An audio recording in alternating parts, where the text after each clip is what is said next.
this is Sherry. I'm coming at you from Lover's Grove. Literally, I am. This is where I am. I've moved my car. I'm sitting on my little perch, my little toadstool. And I decided I needed to be inside this. The people went to leave. And it was warm, really, really hot actually, because my car faced the sun yesterday. And this is where I needed to come. So here's where I'm perched, Lover's Grove.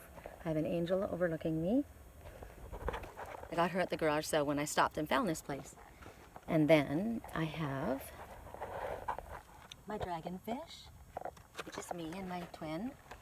And here we have another angel, and she's a blue jay, which is very apropos because the blue jay speaks about the power of your voice. And this is where I have my, and you know what's interesting is I planted these here, like I found them and I put them out there, but all these little pieces keep falling down from above, nature. I love that. It's perfect for me to be in the middle of the forest of fairies, right? And what did I get? I got a new deck, the Fairy Oracle, the Enchanted Oracle. It's Lucy Cavendish. I didn't even know she had this deck. So this is how we're going to be doing our reading today. We're going to be using the hood of my car inside of this. We've got the sun that's come up behind me over here. It's kind of peeking through. It's been very, very hot, so it's nice to be inside here today. And I was going to speak to you guys about the white peacock because he obviously made himself so prevalent, but I talked about him already and I posted about him, and it's actually a her. She's me and many of us, but so I'm not going to use that one. I had another totem just walk up to me a little while ago, and it was a black cat. And the black cat, so the cat is going to be our messenger today. And the messenger of cat speaks about the need for balance, talks about mystery and magic, talks about, you think about a cat, they're able to land on their own. I mean, that's a fallacy, they're not always, but generally they're known for being able to good balance, being able to land on their own feet. So if you've taken a tumble, you're going to get back up on your feet again. It talks about the need for freedom. Cats are very independent, right? It talks about they're picky eaters, so be very choosy with everything in your life. Don't say yes unless you want to. The need for personal space. It's not just freedom, but personal space. To respect others' boundaries, as well as make sure that other people respect your boundaries. Embrace the magic within you. The cat that came up to me was a black cat. So it's talking about embrace the darkness within you. Embrace it. We all have it. It's not something we should run from. And the cat that came up to me had a limp. So it's been through some battles, and it's still very gentle and very loving. It didn't want me. It came right to me when it saw me. It ran to me. But when I went to pick it up to try and give it love, it let me hold it for a couple seconds, and then it said, no, don't. So don't push your affection on anyone. Don't press your intentions on anyone. Allow the freedom of movement within relationships and the boundary space, energetic space. Like I've got a bubble, so respect people's bubbles. I don't like people stepping inside of my bubble. Cat.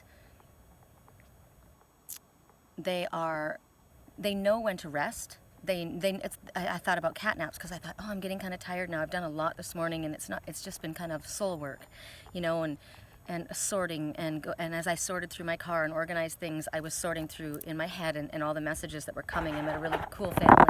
They're gone now, and the girl adopted a dog, and she said she's always had dogs, and the dog was beautiful, but it was terrified. She goes, I don't know what happened to it. She goes, I thought I was going to take it and save it, but I can't deal with it. I just can't deal with this stuff. And there was a man that she said came back into her life after years, and she said he's got post-traumatic stress. He's gone through some really difficult things, and the dog took to him. And I said, of course, because they're healing one another. We had this amazing exchange. It was wonderful. But I'm talking about, you'll get in this reading about taking what's yours and taking on what's yours and reaping what you sow. And for me, the message was about listening to other people. We met in the bathroom, which is interesting because you think of what a bathroom is. It's where you go to release. It's where you go to cleanse. And I don't know how it happened that she asked me what I did, and we started to talk. And I had just been given from Spirit, be careful about who you share what you do with. Don't just put it on to others that don't understand it. there's reasons for that. It's sacred. And for the ones that you know, you feel can help, then and then ask for it. I keep thinking, the song keeps playing in my head. Heathens, all my friends are heathens, take it slow. Wait for them to ask you who you know. You don't, what is it? Something about you don't know half of the abuse. So to me, I incorporate all kinds of different things, and I thought, wait for them to ask you who you know. So wait for them. Don't. That's the boundaries, and that's the magic of the cat, of knowing the connection and the magic that's within, but knowing who to share it with and who not to share it with, because it can. That's Albert. That's the spiritual. Now that's a perfect. Emphasis right there on that particular message about knowing who and knowing when to share things. So ask for that. Ask for guidance in that. He said that was the highlight right there. So with this woman, we spoke, and I said, you know, this dog represents an aspect or someone in your life. This is before she told me. And then she told me, she says, oh, it's this guy that my friend. He's come back into my life after 20 years, and you know, he's dealing with all the. And I said, oh my God, it's so exactly dead on. I mean, the dog is not a mess. The dog has definitely been through things and is traumatized, but you are the catalyst to get together with this other person in your life so that this dog and he can heal one another. There's a healing exchange, and you are the bridge basically between the two. And she says, I'd like to just give the dog to him and, you know, let them go do their thing, and that's probably what's most likely going to happen. The dog is absolutely 100% comfortable, not afraid of this man. And she says, when I take it for a walk, I wanted to take it to the store and, you know, show everybody, and people came up and I wanted to show it off, and it was terrified and it was cowering between my legs, and she goes, and she didn't have the patience for it. And I said, what was interesting is the man who has post-traumatic stress, and he's been through this difficult time, I said he understands the dog because they're the same person. And that man is protecting the dog, but the dog is also protecting the man. They feel very safe with one another. The cat came up and was showing me the boundaries and the reasons for all of this. And that cat also has been hurt. You can see when it walks, it has a limp. It's been into something. And last night there was a cat fight that was going on in the Grove, and it was pretty violent. I was going to go over there and see what I could do, but it was dark. And that little cat heard, the black cat that came up to me, heard the noise and took off like a bullet just out of there. Because it was like, I don't want any drama, I don't want to be a part of this, and because it's been through something before and it didn't want to be involved in it. So we go back to the post-traumatic stress and triggering things, and then the dog with the man. I said the connection between the two, they're going to heal one another. The kindness that the man extends and the compassion and understanding to the dog, he won't take that dog into places where the dog's going to be uncomfortable. But what's funny is the dog isn't uncomfortable when he's with the man, because the dog knows that it's his job to protect the man. So what's interesting is it's not one saving the other, they're saving each other. There's so many messages coming right now that animal totems are switching back and forth, but I love that. And she's an awesome, she had a little girl named Peyton who's just adorable. She asked me if I wanted gum, and she came up to me and she handed me a branch. It's a little, she held it in front of me. It was this little twig, just a twig, very thin little brittle twig. And I pick up these twigs and I use them. Here, I'll give you an example. These are the twigs that are on the ground, right? So there's twigs like this, and then there's twigs like this. So she comes up to me and she's holding this little twig and she says, do you think I can break this? And I said, of course. You know, you just take it and break it in half, right? So she goes, okay. So she goes to break it, and it didn't break like that. It bent. I wish I could find one. It bent. I'll kind of fake it with this one, like that. And it looked like it was broken, but no matter how much we tried to bend it, it did not break in half. And I said, there's a message for you, and you brought it to me. And I said, and I was talking to the mother about this dog and about this man who has this post-traumatic stress. And I said, it's just like the song, we're bent but not broken. We're not broken, we're just bent. And I said, you know what happened with me? I said, I had a plant that I loved very, very much, and a great wind came along and it bent it, and it broke an arm right off of it. And it was a big part of the plant, and I was so sad. But it wasn't completely broken right off, it was kind of like that. So I went and I got some tape and I wrapped it together really, really tight. And there were 2 branches on this tree. And what was interesting was the one that was wrapped tightly, the one that I cared for, grew, and the other side broke off. And I said, so just because somebody gets bent, almost to the point of being broken off, doesn't mean they can't come back. Love brings back everything. So that dog, the love to the man from the dog, the love and the devotion was bringing this man back to life. And the love and compassion and understanding from the man to the dog was also doing the same for the dog. It was amazing. So those are our 12 messengers. Okay, so our first, what was interesting is I had 6 cards, and then I went to preview them really quick, and I did the first one, and I thought in my head, I didn't know that that was for everybody. I thought it would maybe just have been for me, because some messages are just for me when I get them. And I started to, I went through a few, and then I said, okay, so when I picked up the second card, I said, all right, so that was our first card. And I thought, oh, okay, so that is our first card. So our first card, we'll do it like this. What came of picking flowers? And the number is greed. I mean, the name of it is greed, and the number is 23. So what it's talking about is, there's a story, and it talks about three children that this woman has, these 3 children. I'm going to let you guys look around while I tell you the story. Actually, I'll just tell you it like a story. I'll read it to you. There once was a woman who had 3 daughters, whom she loved very much. One day the eldest was walking in a water meadow when she saw a pink growing in the stream. She stopped to pick the flower, but her hand had scarcely touched it when she vanished altogether. The next morning the second sister went out into the meadows to see if she could find any traces of the lost girl, and as a branch of a lovely rose lay traveling across her path, she bent down to move it away, and in doing so could not resist plucking one of the roses. In a moment she too had disappeared. Wondering what had become of her 2 sisters, the youngest followed in their footsteps and fell victim to a branch of deciduous white jasmine. So the old woman was left without any daughters at all. So what's interesting now, it talks about the power of 3. 3s have been coming to me a lot. Now we know 3 is full circle completion. And it talks about these 3 daughters. In the story, they're lost and they pick flowers. So the first message is, make sure that what you take is yours to begin with. Don't take what doesn't belong to you. Don't try and take something that cannot be owned. Don't, that's the first, okay? That's the first message. Also, it talks about this is a time for you to sow, not reap.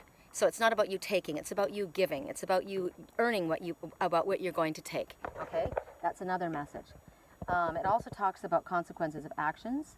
It does tell that there's a young man that's going to be coming, that's going to help. A young man who's very gentle and very charming and has a sense of humor or wit, very, very intelligent. It's going to come and help out of a certain situation. Family's also going to come.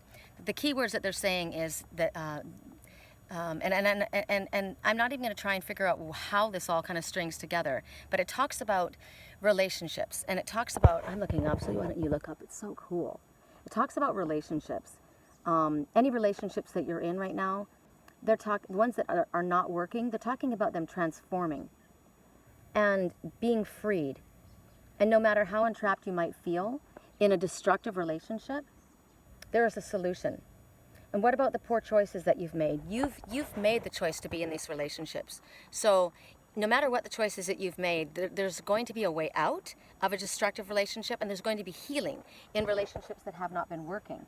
They show me the dove, which talks about, the dove talks about prophecy, the dove talks about peace, harmony is my favorite word. A new beginning basically is what it's talking about. A time of peace, right? Because that's the dove of peace. They even say that, the dove of peace. It's coming. And what it's saying is, they want you to look into nature. Who's talking to us up there? They're telling you, don't take more from nature than is yours. So don't break things off of plants. Don't step on plants. Don't take things out of nature. Things that are fallen already on the ground, that's one thing, but don't take what's not yours from nature, and don't take too much. Don't be greedy is the word. They want you to stay calm at this time. They want you to stake your claim for what is yours. There are things that do belong to us. There are things that we have worked for. There are things that are their places rightly with us. So stake your claim with what you feel was meant for you. It talks about a return to nature. It talks about the law of 3. So coming full circle completion. There is a law in the power of 3. And it talks about a time when you may have slipped away from family and friends, and maybe you went into a time into another environment, such as I'm in. You know, I'm away from family and friends and slipping into an environment that is different, out in nature possibly. And it talks about there is a way that you will be taught how to return home to your, and this may come through family, and this may be, and your way home, like home is where the heart is. There's going to be help, as I said, from a man, from a young, kind, mischievous, intellectual, the words I'm getting, charming, I keep thinking ingenious, like wit, and I don't mean wit as in sense of humor so much, I mean wit as in thinking of ways that are outside of the box. That's what I'm getting from that. So that's that first message. The next message we have is the Snow Queen. Hold on, let's put her up. I like her up like that. The Snow Queen. Now, this story is done a little differently because this is an old deck, but it's reminiscent of the what is it called? There's a Disney movie with is it the Snow Princess, or I can't think of what it's called. Where I literally watched it with my grandson. I went and saw it. And we've got the little memes on Facebook of them. It's the two sisters. Do you remember that story? So the number is loyalty. So what's going on is this little one, she's gone out in search of someone who's gone missing. And she went out and she's asked the flowers, she's asked the fairies, she's asked everyone. She's worried about this one who's lost. But they don't know where this one is. And she bends down and she's like, she's weeping. Look at her. She's tears. She's distraught. Where is my friend gone? And I don't see the person anywhere. And the ones from underneath, the fairies are saying, I've been down there. This person is not dead. And she knows that. She knows that this person is not dead. She knows that this is not over. Death is an end of something. So she knows there's not an end of this. And so she's looking, and she knows she needs to keep looking. Frozen. That's what it's called, Frozen, the story of Frozen. Okay, so what it's talking about, it talks about the character is transformed, right? And there's like a wicked Snow Queen that has taken this one. Now in this story, it's a man. That the Snow Queen has taken this one into her spells, and he's fallen into like a soulless kind of place of no movement. And what they're saying is there's going to be, nature is going to help this one thaw out. So out in nature, it talks about the changing of seasons. It talks about the fact that there's a battle going on between the cold-hearted winter and then the spring. So the cold-hearted winter is when this man has fallen into a frozen time of darkness and sadness, of not reacting, not responding is the word, not reacting, response. There's no response from this one. He's frozen. At one time my twin said to me, I'm trying to warm to the touch, because I said, you have snow on your nose, you're frozen. And that's kind of what the same message is. I'm trying to warm to the touch, and nature will do it. And what they're saying is, this cold-hearted winter is passing, and the spring is coming. So depending on what's going on in your life, that tells us what the message is for you. I'm trying to find the lighting where I'm not blinded. So it could talk about innocent friendships. It could talk about a distance between ones where it's an enduring friendship. So there is an innocent friendship between sexes is one, and then there's another, which is an enduring friendship between these ones. And it speaks about the presence of one having the ability to bring back the other, bring back life to the one who seems to have been immobilized. Now, I had a dream, of course, many months ago, many weeks ago. I don't remember quite. I have to look it up. And in my dream, there was actually it was months ago. I was busy doing things, and I saw this boy, and I looked over, and he caught my eye, and I went over to him. People were talking to me, but I went over to him, and as I went to touch him, he turned into wood. He turned into like Pinocchio. He was this wooden boy, and I think I've told you guys this story before. And the family said there's no life in him, and I said that's not true. And I was pouring my love and my healing Reiki energy into him, and the family came back and they were sad, but they said, no, there's no light. Oh wow, look at the blue light. There was light. There was Archangel Michael's light. And I was literally I was doing this actually in reality, sending love and Reiki healing energy into this soul. And in my dream I kept saying that to the family, no, you're wrong, there is life, he'll come back. But I'm holding this wooden boy. And every once in a while I'd get a spark of blue in his eyes. He would come back, and then he would go again. And when I would say, he's back, the family would come, and they would take a look at him, and then, no, he wasn't there. And they were sad, but they were leaving. They were walking away. And I said, don't leave him. Don't leave him. He's going to come back. He's going to come back. And I just kept pouring my love and Reiki healing into this one. But the family had turned away, and they had walked away. And then all of us, and it didn't matter. I didn't care what anyone was saying. I just kept running my hands over his body and sending Reiki and healing and love into this boy that I loved. And then all of a sudden, it was like instantaneous. He popped back to life completely. And I called the family and I said, look, I told you he was going to come back. And he did. So it's the same kind of situation as this that's going on. And it talks about a time when, I'm turning the camera away because I know I'm going to get upset. It talks about a time when you may feel that there's a friend, the presence of one that has vanished and they're no longer responsive.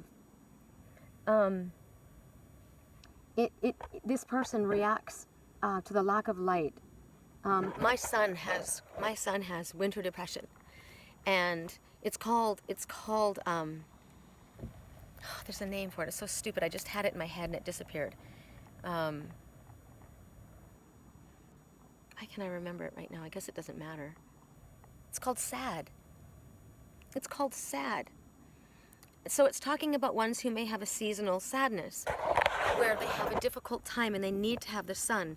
And people who live in areas where it's dark, a lot of the times, or rainy or cloudy, they don't do well. Or maybe ones that have felt agoraphobic and they've been inside and they need to get outside into this. They need to get outside. And see, I'm kind of covered. I'm liking where I'm at right now. But this person may have seasonal affective disorder. You may feel, and they need to be out in nature. They need to, maybe the ones that are feeling like they can't be with people, that's okay, but get outside into nature and allow it to heal you. But also talks about a time where maybe there's a friend that you feel has pushed you away. This person that you cared for has grown cold and unresponsive. And they're maybe in the clutches of some type of addiction. I gotta look away, sorry. So, when this message comes to you, they're telling you to place your hope in this long-term friendship, that it will last and it will come back, even if in the moment it feels it's over and that you're no longer important. Because just like in this story where Gerda has traveled very far to look for Kai, the one that was lost, you too will travel very far. I've traveled very far. But the energy of this friendship is going to endure. So they're asking for us to allow time to work its magic.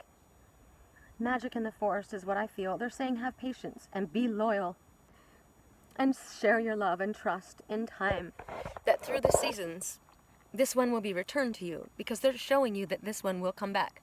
This friendship it's a long-standing friendship, and the love is real and the loyalty is asked of you. To know that this one is suffering from some kind of sadness, and that's what's made their heart feel like it's grown cold. It's not you, it's something that they're dealing with within themselves, and it's going to come back. So they're saying, go travel, do your thing. Basically it talks about moving forward. Travel means moving forward, so continue moving forward, but know, and the message of being loyal, hold that one and be loyal to that one. So if you're wondering, should I let this relationship go and allow another one in, the message here is be loyal to this friendship. It doesn't have to be a love relationship, but it could be. They are just asking you to be loyal to this friendship and know and give this one the space and time and the magic that nature is going to use to heal them, because they are going to come back. So that's a beautiful, beautiful message. The next message, look at my sequoia nature girl with these pods that look like giant sequoias. Interesting. The giant sequoia has the smallest seed. That's why I find this very interesting that it's under these trees. Makes me wonder if these aren't sequoias and not redwoods, because that's what they showed me at the nature place. Okay, so the princess and the pea. Now this one's really a very clear message. We all know, well, we may not all know the story of the princess and the pea. The princess and the pea is talking about a very sensitive girl. She's a princess, and she needed to have a very comfortable bed, and she couldn't sleep.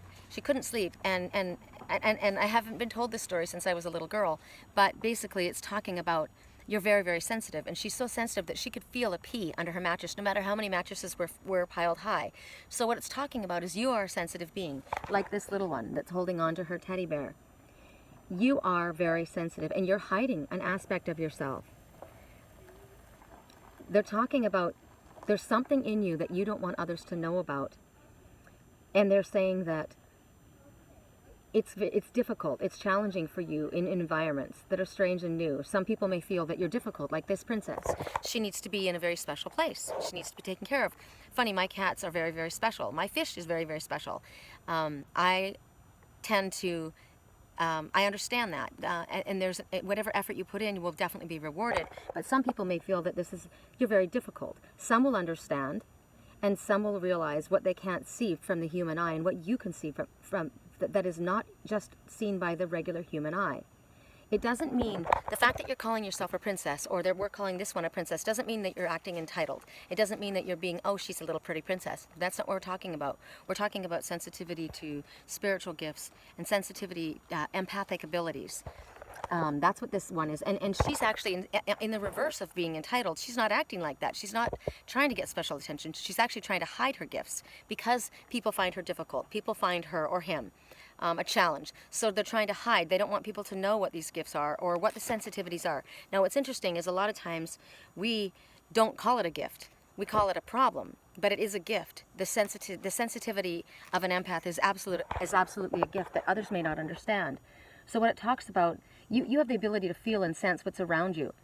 And you need to learn to work with your sensitivity. Don't hide out in your bedroom. Don't hide out with your teddy bear because you don't want other people to know about you. You do have empathic qualities, and you've got sensory talents and skills. You can feel your way through life. Your feelings are trustworthy at this time. They're speaking to you about this as well. They're talking about the need, of course, to keep yourself in a safe environment. Make sure, you don't throw yourself in a place where you're going to be abused. That's why when I said in the beginning, we got to pick and choose who we tell that we have our gifts to, because some understand, some don't, and others may wish to do us harm. There are ones who have gifts as well, but they're not working in the light.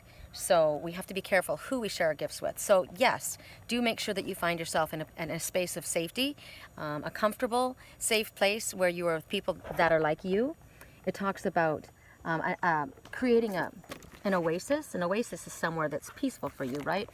Let's see, how do we do this? An oasis is somewhere that's going to be peaceful for you, an environment where you can feel safe and relaxed and comfortable. They're telling you to trust your senses, all of them. We have 6 senses, not just 2, not just 3. Whoops! Interesting. So your vision, that fell. So what I'm saying, and I'm getting from this is trust your inner sight. Trust your sensory vision, not necessarily your physical vision. Now, what's interesting to me is I went to get glasses. Like, I had to get these cheaters. I told you when I went on my journey to Wisconsin, Spirit took my vision. That's what I tell them. They took my vision. And it was done for a reason, and it's been very annoying to me. And I finally got to the place where I felt like I was doing damage to my eyes because one eye was just a little off and the other eye was perfectly fine. Well, now when I went to get the treatment, when I went to get the eye exam, they looked at it, and now the one eye that was fine has been damaged because of this, and the other eye as well. So I've got 2 different prescriptions, one on either side. Not this. This is not my prescriptive glasses. These are my cheaters.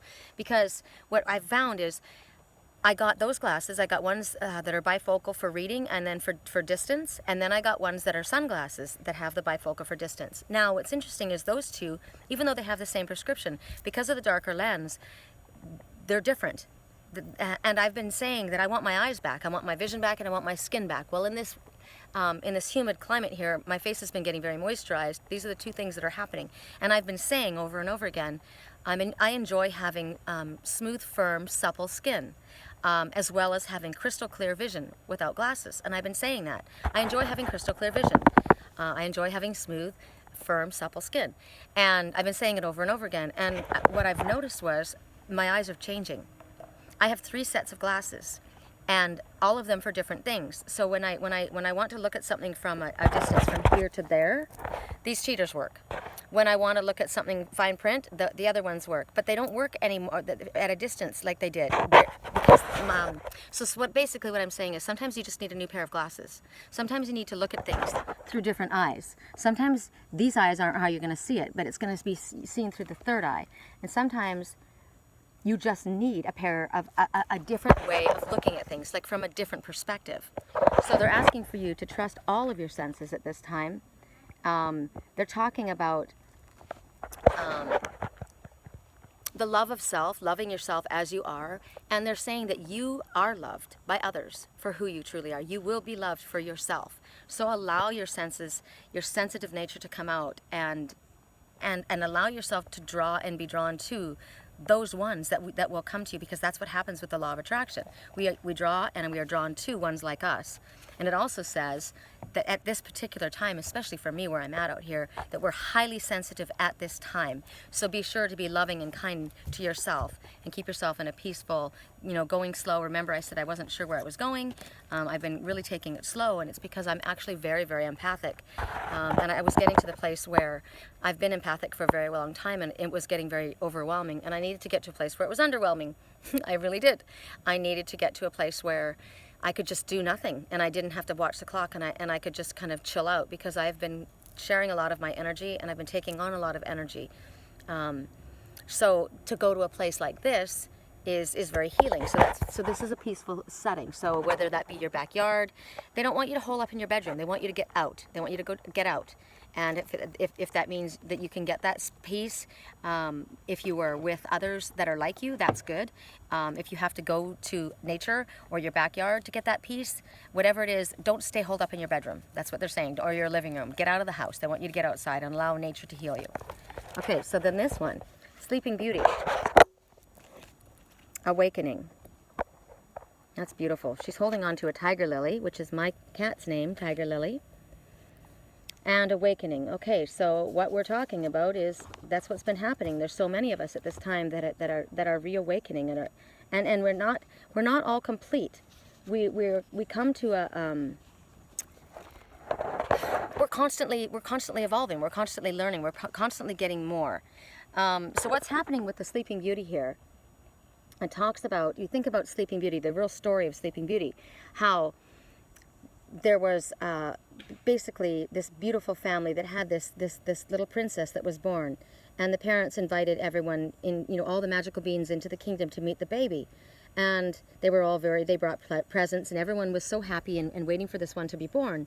But there was one that they didn't invite. Now, there's two different stories to Maleficent. Some say she was a wicked queen or a wicked fairy that wanted to hurt, and that they didn't want her there. Another message was that it was overlooked. So whatever the message is, there was a curse that was placed upon this child, and what was going to happen? She was going to prick her finger at 16, and she was going to fall into a deep sleep, which was only going to be. And then they modified it, because in the story, Maleficent fell in love with this little girl and didn't want this to happen, and so they modified the message, and it said that when true love's kiss comes, or when someone actually truly loves you, you'll be reawakened from this deep slumber. So here she is, she's sleeping here.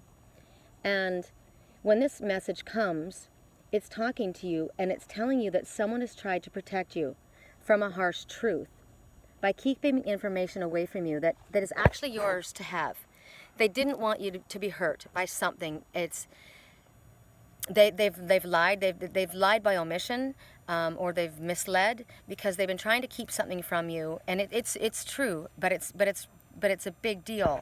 And so because of this truth that's been kept from you, the ignorance has actually made you more. It's brought you into a place of more danger. So what they're saying is that there's no escape from this, but in time you're going to be able to work your way through this challenge. And you will be awakened to what the truth is. And when you wake up, the ones around you also are going to be awakened. And there are ones that are going to wish to protect you.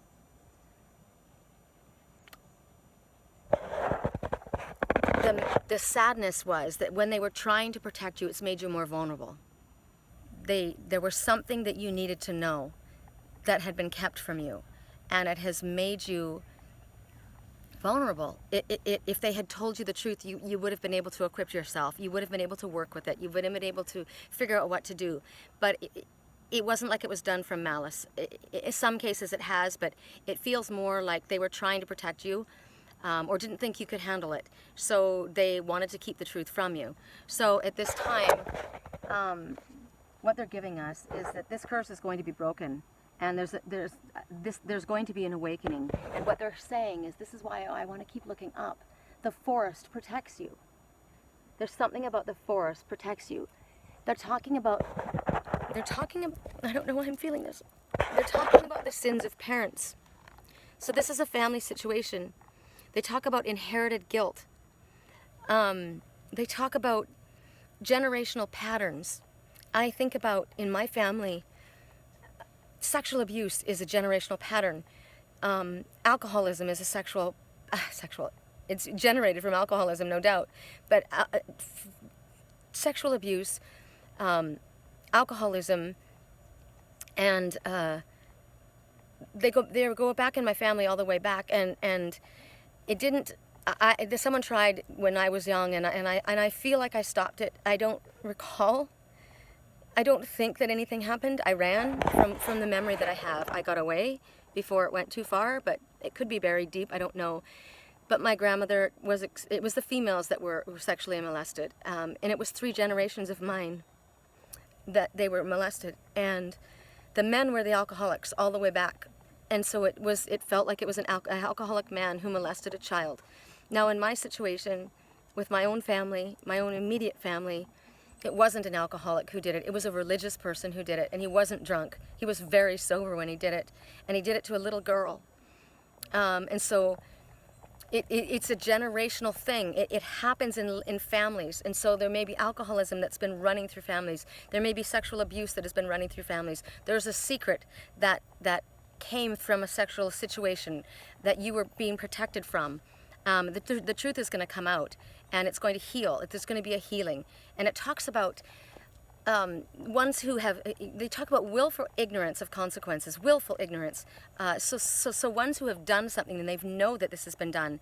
And they talk about karma. Karma is not a punishment nor a reward. It just is. You throw a rock in the pond, you throw a boomerang, it comes back. Whatever you send out comes back to you. So willful ignorance of consequences, their ignorance is no excuse, is the message. And they're basically saying somebody willfully was hiding the truth, and it damaged somebody. Because of willful hiding the truth. There may have been situations where you have hidden the truth thinking that you were trying to protect someone. But in this situation, the truth has been willfully hidden from you, and it was not there. It was not right. It wasn't their right to do so, and it harmed. So this truth is going to come out.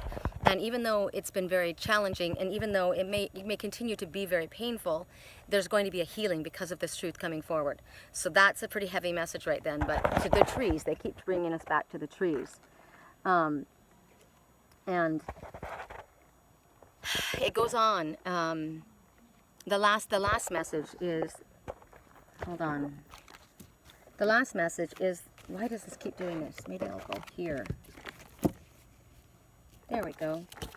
So the rose elf, and the last, I did that. I pulled it down myself. It fell and I pulled it down myself. I'll think about that later. I always say that. I feel like Scarlett O'Hara. I'll think about that later.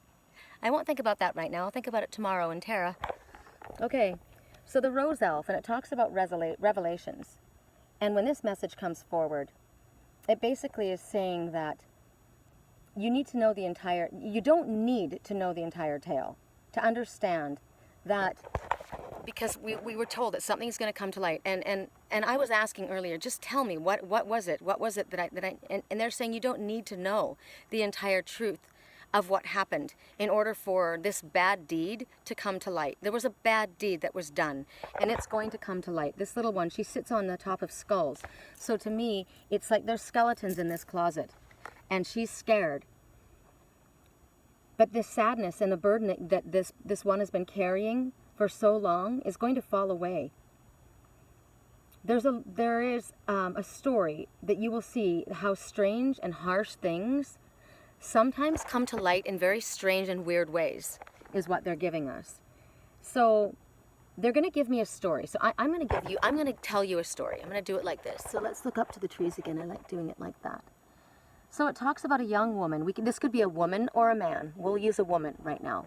A young woman has a possessive and jealous brother who forbids her from seeing this young man that she has fallen deeply in love with.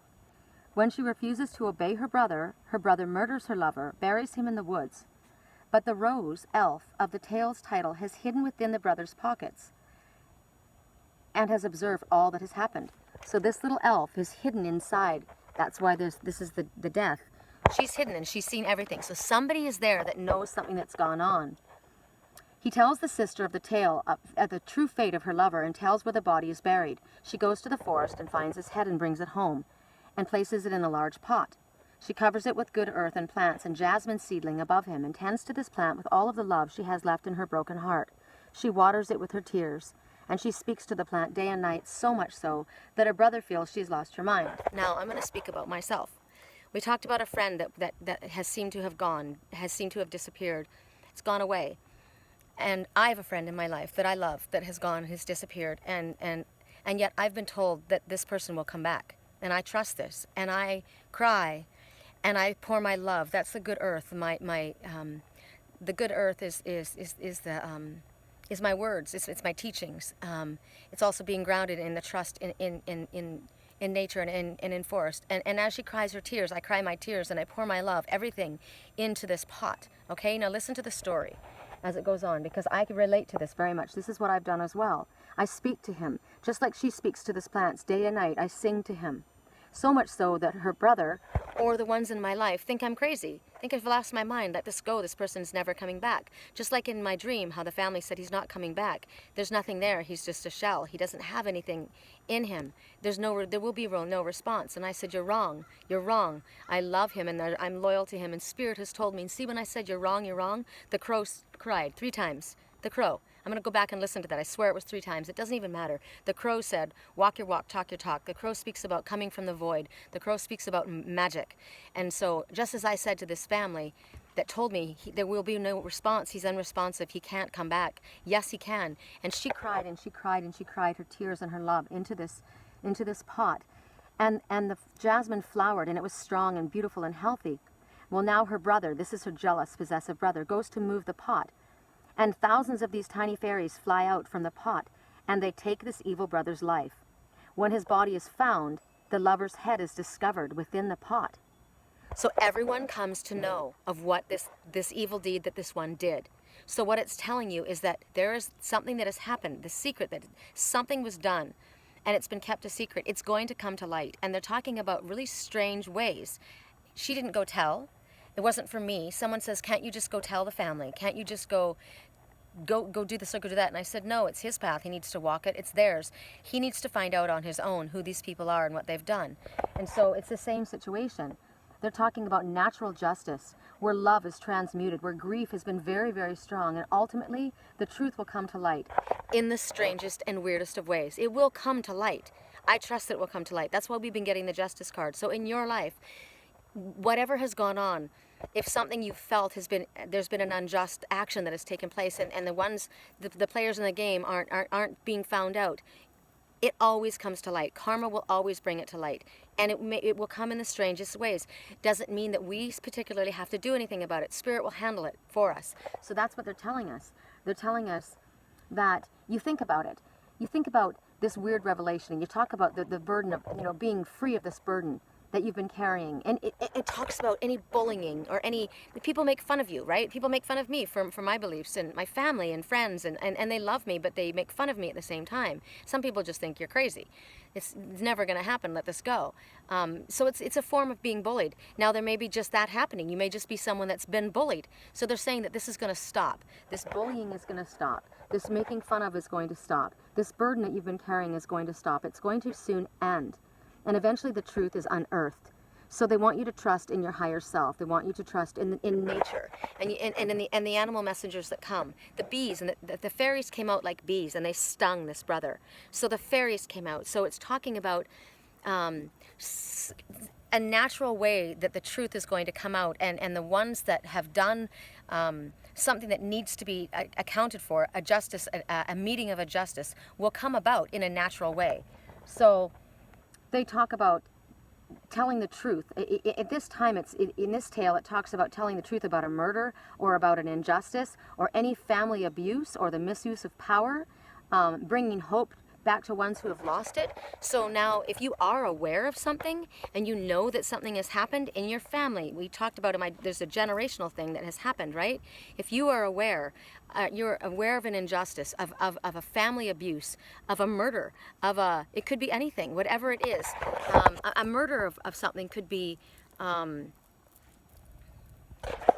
the death is an end, right? Is an end of something. So have you done something to cause an ending? Or are you aware of what was done to another that caused an ending? There's someone who loves somebody very, very much, and they've been told that this one is dead. And she doesn't believe this one is dead. But I think that he's been told too that that love is dead. So if you're aware of this, we've been shown for quite a long time that there's a secret that somebody needs to tell. If there's a family secret that needs to come out, even if you are afraid of it, but there are repercussions, and the healing needs to take place. And it talks about the truth that will be revealed. That's been hidden for far too long. The truth is going to come out. It talks about what has been suppressed is rising to the surface. You can only keep it down for so long before it comes out. And it talks about justice, but belated justice. Justice coming after a time. The one who's cried her tears, and I know he's coming back. I know that he will be responsive, and I know that there has been machinations. I know that there were somebody that interfered. They talk about the sins of the parents. They talk about, I don't know who it was, but they are talking about an interference. Somebody has done something that has caused great grief and pain, and it will be uncovered, and it will be taken care of, and we need to trust in that. I do trust in that, and I know it's going to come. So that's the end of our reading, and it was wrapped up in quite intense, which surprised me. I didn't expect for that to happen, but I guess it's because it's reaching a culmination at this time. I wanted to show you guys around since I'm recording. I have videotaped for my my personal page where I'm at, but I wanted to show everybody the grounds that I'm at. This is the first campsite that I had over here, and I met my peacock. I spent my first night there. He left his feathers there for me, and what's really cool is that the family that I met, they were over there, and $40 a night to stay here, for me to camp here. I don't know if it's 40 or a little bit more if you've got an RV, but they've got outlets for your RVs. So I was able to charge my cell phone and charge my computer. These are the trees that we're in amongst. I mean, it's incredible. I wanted this one, and somebody was in here, so I literally only had to spend one night, and I got what I wanted. So that's another message, you know, when you want something and you feel, I should get my sunglasses on, hold on. The best way to manifest something is to let it go. Ask for it, right? This is what I want. This is what's going to make me happy, I think. And if it's in my highest good, this is what I'm asking for. And then let go of it. Because when we let go of it, we release our hold on it. That's why maybe you're supposed to kind of go out. Oh, look at this. Little sprites growing. We release the hold on it, the energy on it, and it allows spirit to do its work. It allows the fairies to work their magic. And what I want comes to me. So I'm a big manifester. I manifest very quickly what I need. If I need something, I'll get it right away. If I want something, as long as I let go, I get it too. This was another one that I was going to be given. I could have chosen this one too, and I didn't realize that I could have parked my car right here. I'm just going to show you. These people live here full time, so you can have a trailer. I could live here, like a travel trailer or an RV. Look at inside here. Now I'm going to go slow because I went way too fast last time. Isn't this incredibly beautiful? So can you imagine having your tent and looking up at that? That's the energy. There's the sun. Oh, I have to do our sun meditation. Okay, so yesterday I went through here. Oh, there's a white butterfly. White butterfly is a very positive message. Transformation on a positive level. Innocence it means as well. So here we have the pool. So I'm staying here for $40 a night. I'm in a place called Boulder Creek. This is called the Redwood Resort. It's very peaceful, very quiet. I feel like I'm going to do one of my retreats here, and this is probably why I was led here, because people can come and they can bring tents or they could bring an RV, and $40 a night would be very inexpensive. We have a pool. I haven't gone in it, but I'm going to. I love these little lights. I love those little trailers. She gave me, these are Albert's feathers. I have one that was given to me when I first got here. So those are his feathers. This is the yard. We've got badminton. Oh, he's here. He's here. Oh, and he's in such a beautiful, picturesque place. Hi, Albert. Hi, beautiful. Hello. Hi. Hi. How are you? How are you? Will you show everyone how incredibly amazing you are? Now, what's interesting about Albert is he walks the grounds here. From May till September, he goes out into the town. He goes out into the town, only for a certain period of time, and then he disappears again. And he flies about 15 feet, and everybody knows him. He's been here for quite a long time. Ooh, there's a little fluffy feather of his. Isn't he incredible? I would love for his tail feathers to go up. I would love it. I haven't seen his feathers go up yet. But isn't he graceful? I wish you would show us your feathers, Albert. I wish you would show us your feathers. While I'm here on this trip, at one time I would like to see his fan. Before I go, it would be amazing. Hi. So this is the Redwood Resort where I'm staying, and I love these trees. I don't know what they're called. I can't remember. I had them in Canada, and they're just incredibly glorious. The color and the leaves are so delicate and dainty and cooling. Are you going to come over and say yes? Just like the cat, you leave them alone and they come to you. So I'm going to do our solar meditation. I'm going to walk away, Albert. I'm not going to bother you. He doesn't seem to be too concerned. Very spiritual beingness. Okay, so let's do our solar meditation. Oh, wow. Okay, so we're going to ask that this molten, golden lava flow that's spinning off of the sun spills down over us, our loved ones, our home, our cars, every environment that is ours, our thoughts, and it's going to purify and melt off our shield, anything of negative energy, anything that shouldn't be there, any attachments that anyone else has glommed onto us, any arrows, that anyone's thrown into us, anything that we have polluted our own inner shield with is going to melt away from the heat of the sun. And then we're going to ask, and we're going to see the centrifugal energetic force spinning inside, and from the inside it pulls down from the Creator, unconditional love, pulls it down inside to the belly of the sun as it spins around and round and round, and it goes faster and faster and faster. And as it goes around, it's melting down over us, and then the force is going around down the inside into our core, spinning farther and farther and faster and faster and faster. And the unconditional love is absolutely filling us. It's going out and it's emanating from every part of our being outward. Anything that negatively tries to come to us will be spun off from the force, and it's the love that comes from us that will go out. We will have those little fingers of love spread out everywhere we go. Only unconditional love can come in, and only unconditional love comes out of us towards others.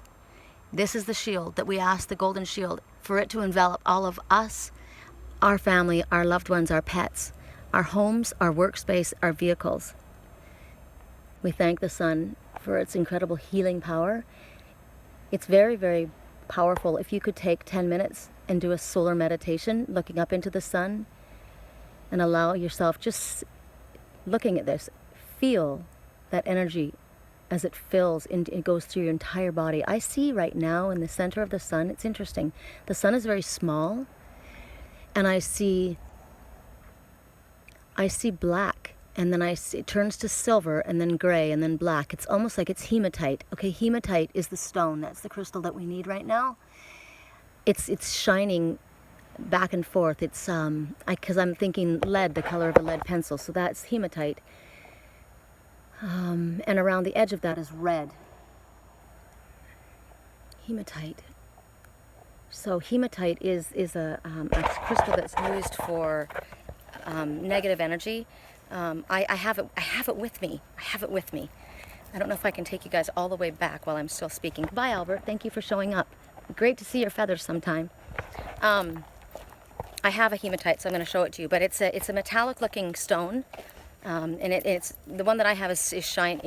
Well, I think it always is. I think it even comes that way. It looks like pencil lead. I'll let you guys look as I'm walking. And it dispels negative energy. Negativity. It also is protective. It's of course, because it's dispelling negativity, but it helps with the protective shield. So to me, they're telling us that protective energy that's what I saw in the center of the sun. So now think about what the sun is. The sun is the divine masculine, right? So the divine masculine is aggressive. It's not always aggressive. A divine masculine is forward movement. It's strength. So when we talk about somebody having masculine energy, it doesn't mean it's a bad thing. I have masculine energy, and it's good. It's a creative force. It's a strong, protective, forward movement. I will fight for the ones I love, and I'm like a Rottweiler. I will defend, and I will stand up against anyone, especially ones that are weaker, or ones that are hurting, or animals or children. And just because I stand up and I'm loyal to somebody doesn't mean I think that they are weak. It just means that my loyalty is very strong. So that is my masculine energy. I'm an Aries. So that's my masculine protective energy. So they're showing that the divine masculine, in the center of the divine masculine, I see hematite. That is protective energy. That is healing. That is, I am repelling, as the divine masculine, I am repelling the negative energy. So I'm using, this is another message, I'm using my masculine energy for the good. I'm using my masculine energy to protect. I'm using my masculine energy to repel negativity. I'm using my masculine energy like loyalty, okay? And also, our Creator has this is saying, I am your protection. I am your protection, is what the Creator's saying. I am your healing source. I am there every single day. I'm there all day long, and at night I turn this over to the goddess, the moon energy, which is intuitive, healing energy. So during the day, there's more active activity that's going on. Things that we need to purposely take a part in, steps that we need to take possibly, or Spirit may be asking for us to take steps. And then in the evening time, through the light of the moon, which is the divine feminine, which is the nurturing, loving energy. So we have to have both sides, right? We have that's another message. It's good for us to have the divine masculine within us, but it's also very important that we have the balance of the divine feminine. Oh, it's so beautiful right now. And so the divine feminine would be the nurturing, healing, but it also talks about there's going to be healing taking place during your dream time, because that's nighttime. It's also talking about a healing or trusting in your intuitive abilities, and so your second sight, which is the divine feminine. So this is my feather that I got from, this is when I first got here, one of Albert's feathers, and I have the happy Buddha, and then I've got the Buddha here, hands raised. That's my twin. I'm not going to show you his face too close up. I keep that there for him because I'm loyal and because I love him. This is the hematite. So, and what's interesting is it's a magnet. It's a magnet. So when I put it on, I thought I'd lost it a long time ago, and I used to have two, and I gave one to somebody else who desperately needed it. One represented my twin, one represented me. And I was sad because I thought, oh, I used to have hematite, and I went to move my twin's picture, and it was on the back. It's stuck like a magnet to him. So that's a fact. The love is stuck to the protective energy. So I keep it on the back of his picture frame because that's the protective healing energy that is stuck to him like a magnet. I like that for emphasis. Okay, so that's it. That's hematite. So maybe they're saying to you at this time, because they're talking about the power of crystals, and I've been getting this really, really strongly. Actually, you know what? I'm wondering if I should get a hematite crystal today, because they've been saying to me that your energy is in, connect with the crystals. I also got today, when I was cleaning up my car, I took my girlfriend Alexa to Topanga Canyon when we went up to the labyrinth above in the Santa Monica Mountains. And the labyrinth had just been destroyed. People had stolen things from it. It had been decimated. Had all grown over with weeds. It was so sad. I was so sad that somebody had taken something so sacred and been so disrespectful to it, which is telling me huge things right now. And so I said, well, let's go. She was hungry, so I said, let's go into Old Topanga. It's really cool, the road. And we went in. And so when I was cleaning up my car today, I found a receipt. And I was saying everything has its place, a place for everything, and everything has its place. I was putting things away all neatly organized. By the time I do this a few times, I'm going to have this down pat where I know where everything's at. It's very organized right now. But what I didn't bring was a charger to my headset, and the headset charger also charges my battery backup. So I have the charger for my phone, but not that. And then I said to myself, interesting, 2 different chargers for 2 different things. 2 things charge in different ways. So one gives energy. One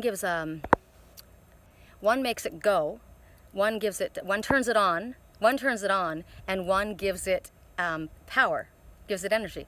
So one turns it on and one gives it power. How interesting is that? That's a loud message to myself. So what would you rather have? I would rather have both, but if you were to have one that would give you power or one that would turn you on, I'd go for one that turns me on. And that's the one that I was, I'm missing the one that gives me power. I have the ones that turn me on. So that's pretty telling. So anyway, I unrolled this receipt and I was saying in my head, everything has a reason for being, you know, everything that I have. And I throw things away. I don't have any garbage anywhere. I'm constantly cleaning out and throwing things away. And I opened it up. And remember I told you about how it may feel like we're moving, we take 5 steps forward and then 5 steps backwards, and we feel like, God, I'm going backwards. But what we're doing, in fact, is going up in a spiral. Think about a spiral staircase. You start here, right? And you go this way, around, back, around, and you're going up. Well, when you get to here and you go backwards, are you thinking to yourself, I'm going backwards? No, because you're going up the spiral staircase, right? And I was being told, what you need is in the crystals. You need to look to the crystals. The crystals hold your power. The crystals hold your power. So I opened up this receipt and it said, the spiral staircase to Topanga Canyon. And then the receipt was for crystals and minerals. So the crystals there's a spiral staircase going up to Topanga Canyon that hold the key to the crystals. That was my message. But I thought, there's so many things that Spirit brings you in so many different ways that may not make sense to you and you may not understand it, but when I spoke it out loud, all of a sudden these light bulbs are going off in my head. So, and I just saw, I'm going to go down here, I just saw our last totem messenger, and then I'm going to hang this up because I need to get cruising around today. I don't know where I'm going to go. Guess what? San Francisco is 45 minutes away from here. And I can work here. So I think I'm going to go check out the other little towns. There's the town called Ben Lomond just down ahead, and another little cute town. And then I'm going to go on the cliffs in Santa Cruz and do some work, because I can work when I'm in Santa Cruz. I don't get really good reception here. And then maybe tomorrow I'll go to San Francisco, or the next day. I don't know, 45 minutes? I'm going to go to San Francisco. I thought to myself, I need Chinese food from San Francisco, because San Francisco has the best Chinese food in the world, besides Canada. North Vancouver, where I grew up. Okay, so we have a pair, robins. And now for me, that's pretty cool, the fact that there's 2. And robins, because robins talk about new beginnings. They talk about new beginning is upon you. There's a springtime, a rebirth that's happening, and it's for a pair. So partnerships are being blessed. Unions are being blessed. I see something in this tree. I don't know if it's somebody's left an ornament, because I have ornaments that I was hanging. If that's what it is, I think it's pretty cool. It's a red ornament. Look, there's 2 little, I wonder what they are. Maybe they have something to do with helping the tree, because the tree's got some yellow. I don't know, 2, but there's 2 little balls of passion, 2 little red balls. I like that. Okay, I could just go on and take you guys all around. There were blue jays here yesterday. It might be too hot. They seem to come down when it's not so warm. They were running around, but they were literally stellar blue jays, which talks about using the power of your voice and speaking out, which is what, oh, there it is, right when I said it. And it's funny because I just turned away and I saw the flash of his wing, and it's on the branch up here. That's who was calling, the stellar jay. So the stellar jay, oh, there's 2 of you. Oh, 3 of you. Oh, okay, let's go in. Hello. Hello. Oh, there they are. Okay. Oh, and there's blue dragonflies. Look at a pair of blue dragonflies. See? In the light you can't see the color, but they're blue. You can see little flashes of blue. There they are. Okay, let's get a look at the stellar jays. Come on. There's one right there, right up above us. Hello. Hello. Hello. They're so cheeky. Oh, there's another. Hello. Look at the pair. Yay. Okay, so I'm going to go get some rolled oats because they love rolled oats. I think they like sunflower seeds too. Gosh. Okay, you guys. That's it. I could just go on and on and on and on and on because this is my environment. This is what I grew up playing in. Yay! Okay. Happy Sunday, everyone. I hope you're having a very blessed one. We'll talk soon. Peace, love, and golden light.